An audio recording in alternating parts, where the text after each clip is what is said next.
부동산 날씨부터 확인하시죠.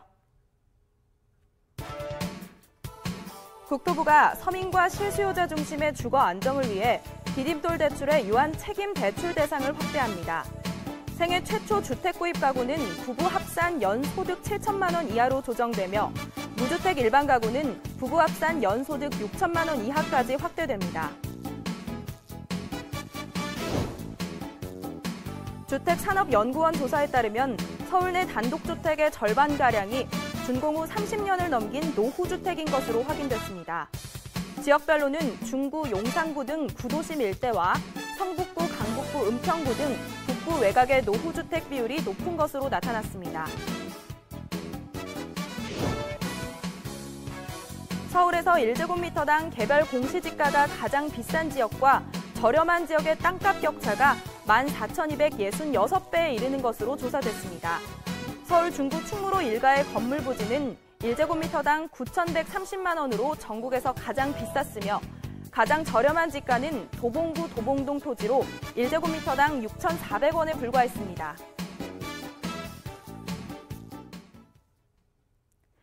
오늘도 빠르고 정확한 부동산 소식들 가득 준비했으니까요. 끝까지 함께해 주시기 바랍니다. 행복부동산연구소 지금 시작합니다.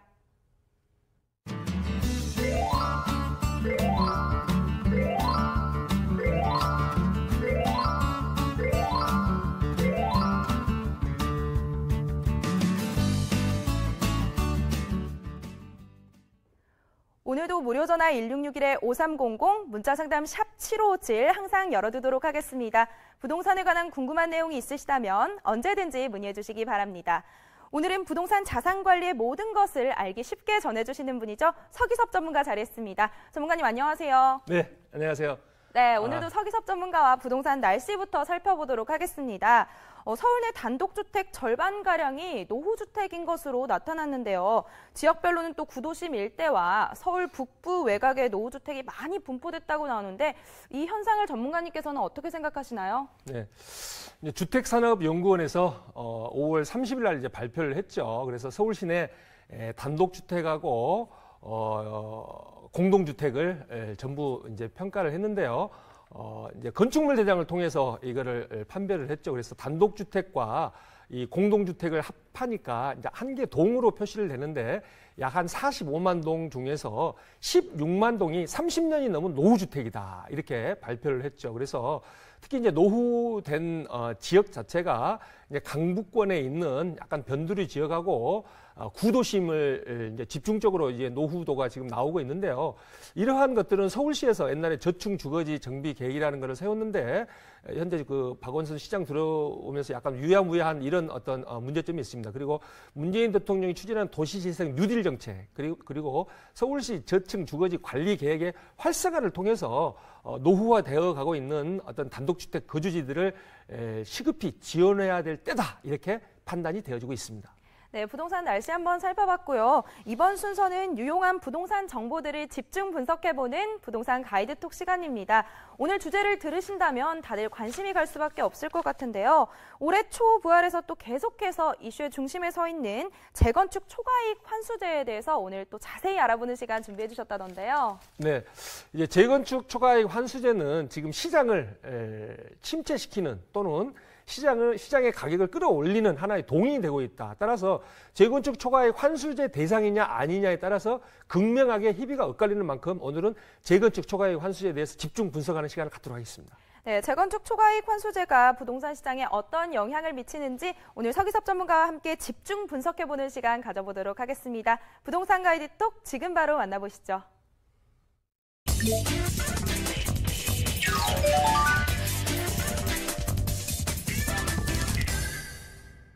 오랜 시장 경험과 노하우로 부동산 시장을 분석한다. 발빠른 투자자에게 필요한 맞춤 부동산 정보는 무엇일까요? 서기섭 전문가가 부동산 자산 관리의 모든 것을 알려드립니다. 부동산 가이드톡에서 확인하시죠.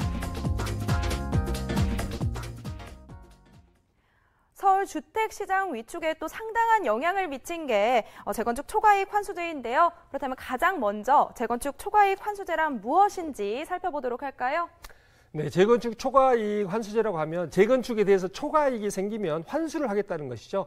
3천만 원 이하는 환수를 하지 않지만 3천만 원이 넘어갔을 때는 10%, 20% 해서 1억 1천만 원이 넘어가면 50% 절반을 갖다 환수를 하겠다는 것입니다. 따라서 이 재건축 초과이익 환수제가 지금 시장에 아주 큰 영향을 미치고 있는데요.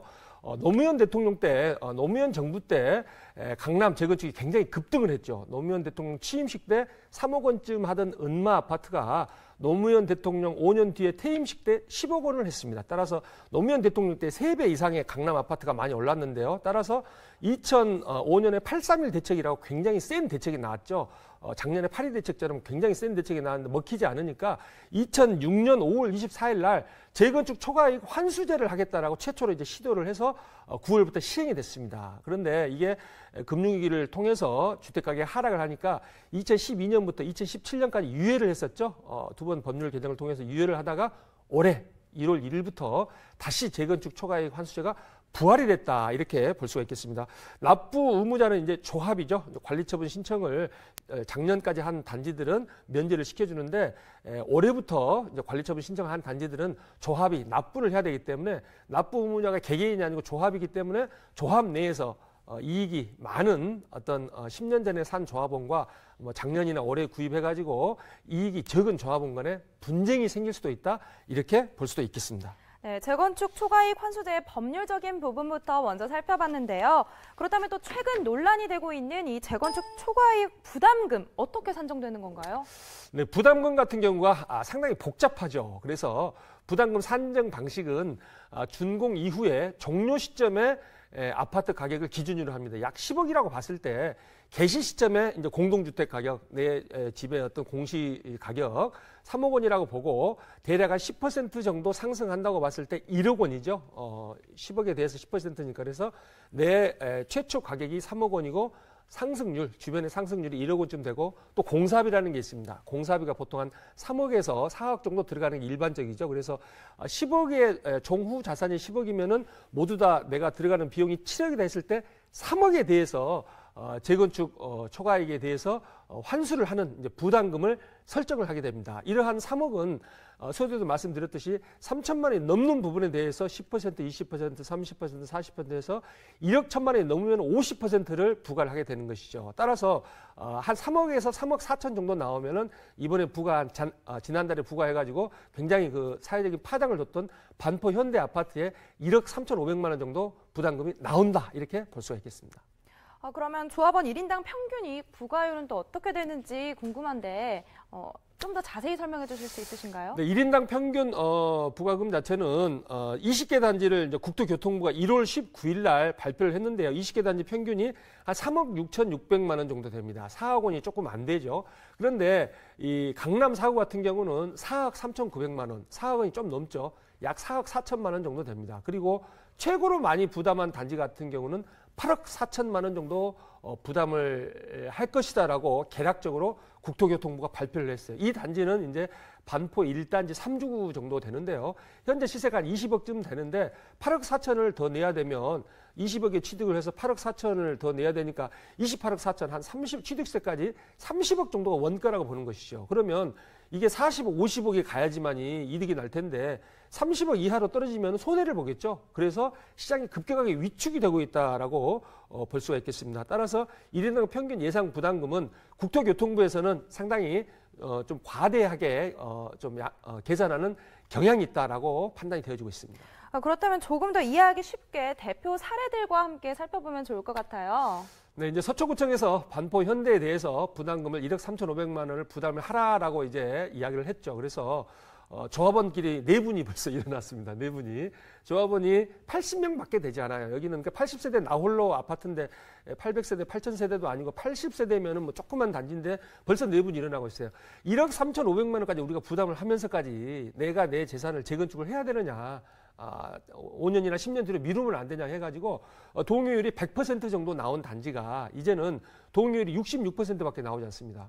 조합을 설립을 하려면 75%를 넘어야 돼요. 해서 추가 분담금이 나오는 순간 조합 설립 동의율보다 낮은 이런 동의율을 유지할 수밖에 없다. 따라서 시장에 큰 충격을 주고 있는데요. 반대로 이제 부산 같은 경우는 남구청이 대연 비치 아파트에 대해서 추가 분담금이 0이다 이렇게 표현을 했습니다. 발표를 했죠. 통보를 했죠. 그러니까 당신들은 부담금을 낼 필요가 없다라는 것이죠. 주변의 아파트가 이 아파트가 한 4억 1천만 원 정도 되는데 주변의 아파트는 한 5억 원쯤 되기 때문에 서울시 평균 아파트 가격보다 낮은 것이죠. 가격 차이도 많지 않고. 근데 반포 현대 같은 경우는 지금 10억에서 11억 정도를 계산을 하고 있는데 주변에 있는 반포 자이 아파트하고 센트럴 푸르지오 서밋 이런 것들이 19억에서 한 23억쯤 갑니다. 따라서 주변의 아파트들이 배가 높은 것이죠. 그래서 주변의 아파트의 영향을 많이 받으면서 부담금이 책정이 되고 있다. 이렇게 볼 수가 있겠습니다. 서울과 부산 아파트의 사례만 살펴봐도 조금씩 문제들이 보이는 것 같은데요.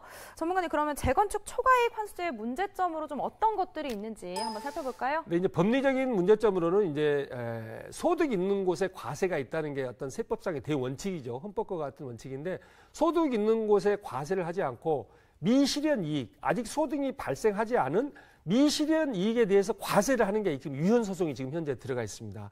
따라서 한남연립의 위헌 소송이 5년 전에 시작이 됐는데 한남연립의 5,544만 원에 대한 위헌 소송의 결과에 따라서 신젠트리피케이션이 일어날 것이다. 이 말은 추가 분담금을 5억씩, 10억씩, 8억씩 이렇게 내면 못 내는 사람들이 집을 팔고 떠날 것이다. 이렇게 지금 판단이 되어지고 있고요. 사업성이 저하가 됨으로써 재건축 사업이 표류가 된다. 표류가 되면 그만큼 신축 아파트에 대한 선호도가 높아질 것이다라고 볼 수가 있고요. 비상대책위가 지금 소송을 많이 합니다. 그래서 내분이 벌써 일어나기 시작해가지고 비상대책위들이 소송을 통해서 관리처분 계획 신청이 무효가 되거나 하자가 있을 때는 다시 관리처분 계획을 신청을 하면 그 단지 한에서는 재건축 초과이익 환수금이 다시 부과가 되기 때문에 재건축 사업은 사실상 물 건너갔다 이렇게 볼 수도 있는 단지들이 많이 나타날 것이다 이렇게 판단이 되어지고 있습니다. 네, 초과이익 환수제에 대한 문제점까지 살펴봤는데요. 마지막으로 초과이익 환수제가 또 부동산 시장에 어떤 영향을 미치는지 한번 정리 부탁합니다. 네, 이제 문제점이라는 거는 문제점과 지금 영향과 이게 연결이 되는데 문제점은 재건축 초과이익 환수제로 인해서 재건축이 늦어짐으로써 그만큼 신축 아파트 공급이 줄어든다는 것이죠. 따라서 신규 아파트가 가격이 많이 올라갈 것이다. 그래서 반포 라인을 중심으로 해서 아크로 리버 파크, 아크로 리버 뷰 이런 것들이 뭐 22억에서 지금 27억까지 지금 호가를 하는데요. 신규 아파트에 대한 가격 상승이 조금 더 두드러질 것이다. 5년 이내에 이제 아파트를 이야기하는 것이죠. 이런 아파트들이 좀 더 두드러질 것이다라고 볼 수가 있고요. 1대1 재건축이 증가를 할 것이다. 종후 자산, 다시 말해서 준공 이후에는 내 재산의 조합원 분양가도 들어가고 일반 분양가까지 전부 들어가서 종후 자산이 산정이 되기 때문에 일반 분양을 하지 않는 1대1 재건축이 증가를 할 것이라고 보고요. 커뮤니티 시설이 고급화되고 한강 덮개 공원부터 시작해서 비용을 많이 넣는 이런 작전들이 지금 시행이 되고 있다고 보고요. 또 한 가지는 임대 후 분양 증가, 이건 윈윈 게임이라고 볼 수가 있는데 임대 후 분양이죠. 그러니까 바로 분양하지 않고 준공 떨어지고 8년 뒤에 분양을 하겠다. 이런 단지들이 현재 지금 나타날 가능성이 많다라고 보여지고 이러한 것들을 종합해 봤을 때 심리적인 위축으로서 또 6.13 지방선거가 끝나면 보유세에 대해서 아웃라인이 발표될 것입니다. 종합부동산세는 한 1.5배에서 2배 정도 올라갈 걸로 지금 발표가 예상이 되어지고 있는데요. 올 가을까지는 재건축 초과이익 환수제와 보유세 인상안이 나옴으로써 지속적으로 조정기가 진행이 될 것이다. 이렇게 판단이 되어지고 있습니다. 오늘 부동산 가이드톡에서는 재건축 초과이익 환수제의 정의부터 또 부동산 시장에 미치는 영향까지 자세히 살펴봤습니다. 재건축 투자를 염두에 두시는 분들이라면 좀 당분간은 고민이 깊어지실 것 같은데요. 투자를 하시기 전에 충분히 살펴보시고 신중한 투자하시길 바라겠습니다. 전문가님, 더욱 다양한 내용들은 또 세미나를 통해 준비해 주셨다던데요.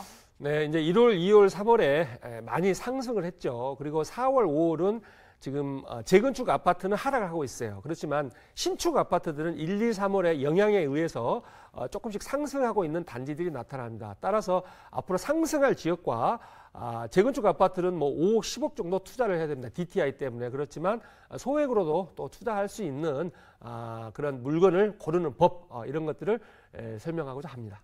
네, 세미나에 참석하셔서 다양한 정보들 가득 얻어가시길 바라겠습니다. 지금까지 부동산 가이드톡이었습니다.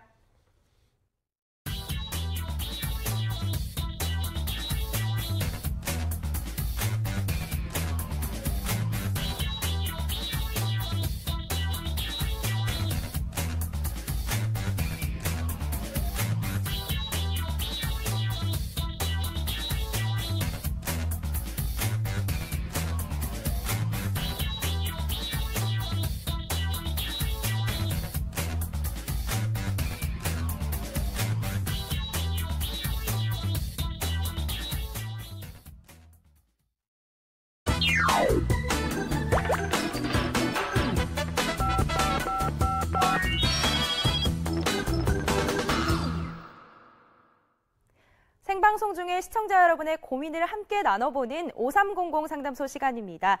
부동산에 관해서 궁금한 내용이 있으시다면 어떤 것이라도 좋습니다.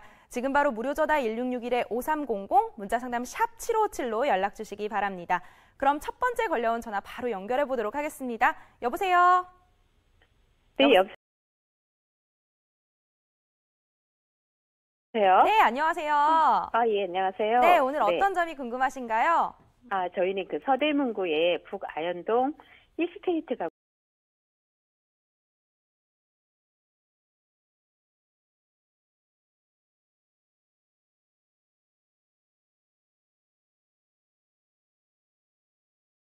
안녕하세요. 네, 안녕하세요. 네, 반갑습니다. 네. 힐스테이트 신촌 말씀하시는 거죠? 네, 맞습니다. 이쪽에 혹시 가보셨나요? 네, 직접 가봤습니다. 이 편한 세상 신촌도 있고, 네네. 여기가 신촌이 아닌데 왜 신촌이라고 말을 했을까요? 신촌은 아니고 북아현동이에요. 그렇죠. 그런데 네네. 타이틀을 이제 이 편한 세상 신촌, 그다음에 네네. 아현역 푸르지오 뭐 이렇게 해가지고 네네. 1-1구역, 1-2구역, 1-3구역 네. 해가지고 이 아현동 같은 경우가 이게 1구역, 2구역, 3구역 해서 한 12,000세대 들어온 걸 알고 계세요? 네. 1-1구역으로 해당이 된다는 거 알고 있어요. 예, 이 위쪽이 지금 1-1구역이죠. 지금 이 힐스테이트 신촌이. 그래서 네네. 지금 이 편한 세상 신촌하고 위에 아현역 푸르지오 1-2, 1-3은 이제 이미 입주를 네네. 했고 이게 네네. 지금 이제 분양을 이달에 시작을 합니다. 그래서 뭐 성명 네. 문제도 있고 이게 모델하우스를 약간 오픈을 연기를 했는데 이 금액 같은 경우는 굉장히 지금 착한 금액이에요. 착한 금액. 주변 시세를 감안했을 때 이 밑에 있는 분양가를 높게 할 수 없는 시스템을 만든 거예요. 그래서 어제 발표한 그 미사역 해가지고 미사역 파라곤이라고 혹시 들어보셨나요? 미사역 파라곤. 네, 들었어요. 네, 그게 들어봤어요. 우리나라 이제 도곡 렉스리라는 아파트가 있는데 95,000명이 청약을 했고 이 미사역 파라곤이 85,000명으로서 지금 최근 15년 동안에 두 번째 지금 기록을 하고 있습니다. 105대 1이 나왔는데 프리미엄이 거기는 한 4억쯤 붙어요. 4억쯤. 주변 시세보다 4억이 싸다는 거죠. 이거는 주변 시세보다 2억이 쌉니다. 이 밑에 보면은 이 3,558세대, 3,600세대 정도 되는 레미안 푸르지오가 있죠. 아현역 밑에 쪽에 보면 큰 단지가 있어요. 아현동에. 거기 같은 경우가 12억에서 13억을 호가를 합니다. 따라서 이게 약간 입지는 안 좋아요. 언덕도 조금 있고 이화여대랑 이게 딱 붙어 있기 때문에 아주 썩 좋은 입지는 아니지만 기본적으로 1억 5천에서 2억 정도 프리미엄이 붙기 때문에 청약을 하셔서 되면 좋은데 안 될 가능성이 훨씬 많다. 다시 말해서 30대에서 50대는 넘어갈 것이다. 이렇게 판단이 되어지고 있네요. 네. 네, 분양받아도 괜찮을 거라는 말씀 주신 거죠, 전문가님? 네, 그렇습니다. 네, 현재 이곳 입지가 아주 좋지는 않지만 앞으로 조금 가격이 착하게 형성되어 있는 만큼 분양 받아보실 수 있다면 받아보시는 것도 좋을 것 같다는 전문가님의 조언이 있었습니다. 계속해서 다음 전화도 연결해 보도록 하겠습니다. 여보세요? 여보세요? 네, 안녕하세요. 네, 안녕하세요. 네, 오늘 어떤 점이 궁금하신가요? 제가 그 투자 목적으로요. 네. 명일동 삼익그린 2차 30평하고 네. 준촌동 프라자 아파트 30평 이 둘 중에 어디를 매수하는 게 좋을지 궁금해서요. 네, 전화 잘 주셨습니다. 현재 투자 목적으로 두 가지를 보고 계신 것 같아요. 명일동 삼익그린 2차와 둔촌동 프라자 아파트 어느 곳이 더 좋은지 전문가님의 조언을 한번 들어보도록 하겠습니다. 전문가님. 네, 안녕하세요. 네, 안녕하세요. 네. 명일동 이제 삼익그린 2차가 이제 명일역 바로 옆에 있는 거 말씀하시죠? 네, 맞습니다. 명일동 삼익그린 2차 같은 경우는 한 2,400가구 정도 되고요. 입지가 좋고 이쪽 지역에 개발 호재들이 많습니다. 그래서 고독 상업 업무 복합지구도 있고 총총하게 가는 게 아니고 주변에 아파트 고독 그라시움도 있고 고독 레미안 힐스테이트 그다음에 지하철 9호선이죠. 지하철 9호선 같은 경우도 이미 타당성 검토를 거의 끝냈기 때문에 지하철역도 조금 더 보강이 될 것이고 해서 입지가 참 좋은 지역이에요. 그런데 삼익그린 2차가 이게 준공이 한 30년이 넘죠.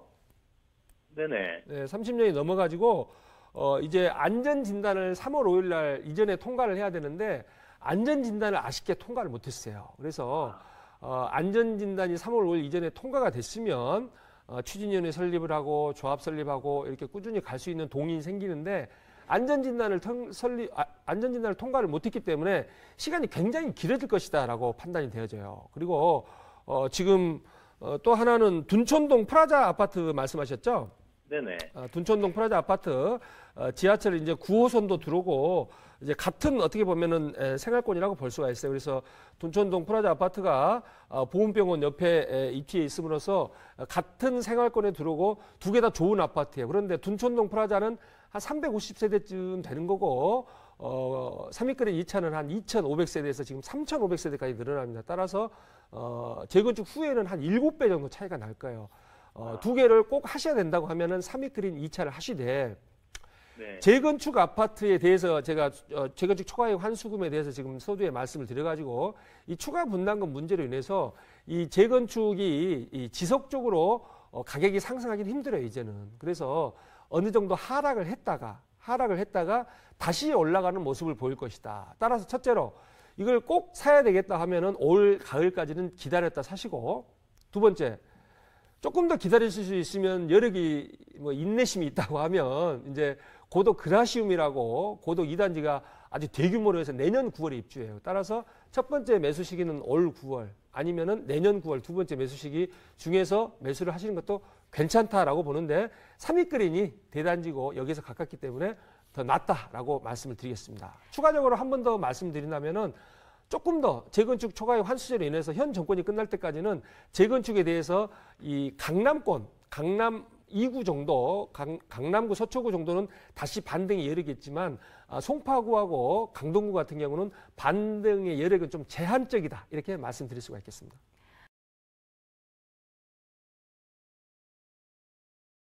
조언이 있었는데요. 이 둘 중에 아파트에서 꼭 골라야 한다면 3위권을 좀 더 괜찮다고 전문가님께서 말씀해 주셨습니다. 신중하게 고민해 보시고 가겠습니다. 예, 때문에 전화 주셨나요?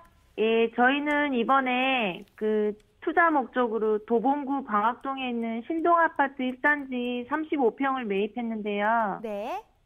앞으로 여기가 대단지고 30년 정도 돼서 네. 그 향후 전망과 이제 어떻게 운영을 하면 좋은지 상담을 부탁드리겠습니다. 네, 알겠습니다. 방학동 신동아 아파트를 매입하셨는데 이곳이 조금 오래된 것 같아요. 근데 앞으로의 향후 전망이 어떤지 궁금하다고 하시네요. 계속해서 상담 이어가 보도록 하겠습니다. 네, 신동아 아파트 몇 단지 매수하셨다고 그러셨죠? 네, 1단지입니다. 1단지 몇 평대 매수하셨나요? 35평이요. 35평. 한 3억 얼마 주고 매수하셨나요? 네, 한 3억 1,800 정도 했거든요. 3억 1,800 정도 해서 네. 지도를 보시면 이제 1단지, 2단지, 뭐 3단지, 4단지, 5단지 해가지고 상당히 큰 어떤 대단지 아파트죠. 방학동에서 네, 네. 제일 큰 대단지 아파트인데 지금 이제 역과의 접근성이 이 솔밭 공원역도 있고 그다음에 4호선은 무슨 역이죠? 제가 그거 잘 모르겠습니다. 4호선 지금 창동역이 네. 보이고 있고요. 아, 네네. 이 밑에 지금 여기 이 4호선과의 접근성도 나쁘지는 않는 것 같습니다. 따라서 이쪽 지역 같은 경우는 이제 북한산도 있고 공기도 좋고 상당히 발전 가능성이 있어요. 네. 그 말은 이제 창동 역세권이 개발이 네. 되는 것이거든요. 창동. 네. 창동 역세권이 개발됨으로써 이 낙후된 어떻게 보면 아까 제가 서두에 말씀드렸듯이 네. 서울 시내 30년 넘은 네. 주택이 많은 어떤 도봉구, 방학동이랄지 그다음에 이제 강북구 뭐 이런 데가 이제 30년 넘는 연립주택이랄지 이런 주택들이 많은 모습을 보여주고 있습니다. 따라서 이쪽 같은 경우도 이제 도심 재생을 통해서 개발해야 되는 지역입니다. 그래서 이 상당히 선택을 잘 하셨고 하지만 이 지금 한 30평대가 3억 1,800, 3억 2천 정도 된다고 하면은 3.3제곱미터당 옛날에 평이라 그랬죠. 3.3제곱미터당 지금 1,000만 원이 안 되는 지역이에요. 그래서 네네네. 월세 목적으로는 이게 괜찮아요. 월세는 지금 얼마 정도 나오고 계시나요? 뭐 전세인가요, 월세인가요? 네, 월세 60입니다. 1억에. 1억에 60이요? 네, 네. 1억에 60이면 720만 원을 받으면은 2억당 720만 원이면 한 3.5%, 3.6% 정도 나오네요. 따라서 서울 시내 아파트 평균 월세가 한 2.5% 전후밖에 나오지 않아요. 그런데 여기는 뭐 1억에 60만 원이면 한 3.5에서 3.6 정도 지금 나오는 것 같거든요. 그래서 네. 상당히 선택을 잘 하셨다. 네. 다만 제가 재건축 초과이익 환수제를 말씀을 드렸지만 네. 이제 30년 넘은 주택이 과연 재건축이 될 것이냐를 우리가 한번 또 생각을 해봐야 되는 것이죠. 네. 이게 지금 네. 1단지 같은 경우는 한 30년 정도 됐고 4단지, 5단지 같은 경우는 뭐 한 20년이나 2, 3년 됐을 거예요. 따라서 네. 1단지 같은 경우는 이제 재건축을 바라보면서 우리가 가야 되는데 제가 봤을 때는 재건축을 추진하기는 쉽지 않을 것이다. 아까 말씀드렸지만은 네네. 안전진단을 첫 번째 안전진단을 3월 5일 날 이전에 통과가 되지 않았고 두 번째 상당히 좀 저렴한 가격이지만 이 서울에서 이 강남이랄지 이게 명동 같은데 어떤 중심부 접근성이 좀 떨어지죠. 버스 타고 또 10분이나 20분 정도 이동을 해야지만 또 지하철을 탈 수가 있고 마을버스를 이용하고 그래서 장기적으로 이게 그 창동 역세권 개발이 가셔야 되려면은 한 3, 4년 정도 있으면 된다고 보여지고요. 네. 또 재건축 초과이익 환수제로 인해서 현 정권 안에서는 재건축이 되지 않을 거예요, 아마. 그래서 재건축이 어차피 안 될 거니까 팔아야 되는데 언제 팔아야 되느냐? 창동 역세권 개발이 좀 가시화되는 시점까지 기다렸다가 팔아야 되겠다. 다시 말해서 월세 목적으로는 괜찮으나 나중에 3, 4년 정도까지는 괜찮은데 5년, 10년 보고 길게 보면서 이 집이 40년쯤 돼버리면은 이게 재건축하기가 상당히 힘든 골치 아픈 물건이 될 수가 있어요. 따라서 한 3, 4년 정도 현 정권 이내에 월세 받다가 또 어느 정도 한 10% 이상 챙기고 매도하는 전략을 취해야 되겠다. 이렇게 말씀드릴게요. 네, 감사합니다. 전문가님께서 굉장히 조언이 있었습니다. 방송 중 상담은 여기까지 하도록 할 테니까요. 많은 이용 부탁드립니다. 아울러 본 방송에서 제공하는 정보는 전문가의 조언과 참고 자료일 뿐 해당 가치의 상승과 하락을 반드시 보장하지 않는다는 점도 함께 기억해 주시기 바랍니다. 지금까지 5300 상담소였습니다.